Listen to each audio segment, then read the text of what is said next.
প্রিয় দর্শক, নতুন বছর নতুন দিনে হাজারো ফুলের শুভেচ্ছা জানিয়ে আজকের এই ছোট ভিডিওটি শুরু করছি।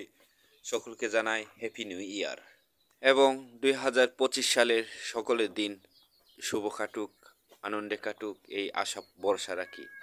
প্রিয় দর্শক, এখন আমি আছি গ্রামে, আর আপনাদেরকে আজকে আমি আমাদের গারোদের দুই একটি বাড়ি দেখানোর চেষ্টা করব। আমি এখন যে বাড়িতে আছি এটা হচ্ছে রেমা মাসিদের বাড়ি। বাড়ির সামনে আপনারা দেখতে পাচ্ছেন অসংখ্য একটা ফুলের বাগান। দেখে মনে হয় বাড়ি তো নয়, যেন একটি আস্ত একটা ফুলের বাগান। আমার কাছে দেখতে অনেক অনেক অনেক ভালো লাগছে এবং সুন্দর লাগছে। আপনাদের কাছে কেমন লাগছে অবশ্যই আপনারা কমেন্ট করে জানাবেন। যারা আমাকে ফেসবুক থেকে দেখছেন অবশ্যই ফলো করবেন, আর যারা ইউটিউব থেকে দেখছেন অবশ্যই আমাকে সাবস্ক্রাইব করবেন। 2025 সালে এসেও আপনারা দেখতে পাবেন গারোদের অধিকাংশ বাড়িঘরগুলো মাটির দেওয়াল দিয়ে তৈরি হয়ে থাকে।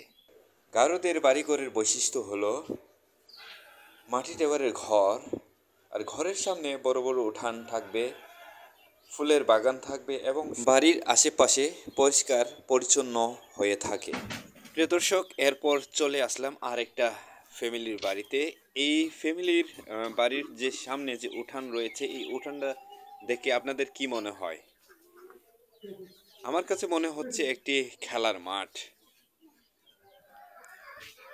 এই উঠানে বন্ধুরা চাইলে অনায়াসে ফুটবল বা ক্রিকেট খেলা যাবে। বাড়ির সামনে কয়েকটি গাঁদা ফুল লাগানো হয়েছে এবং আপনারা একটা বিষয় লক্ষ্য করবেন, বাড়ির সামনে কিন্তু দুইটি বড়ই গাছ রয়েছে। বড়ই গাছ অসংখ্য বড়ই ধরেছে। পাশে রয়েছে একটি গোয়াল ঘর এবং সামনে দেখতে পাচ্ছি কয়েকটি দেশি গরু রয়েছে, 5-6টি গরু।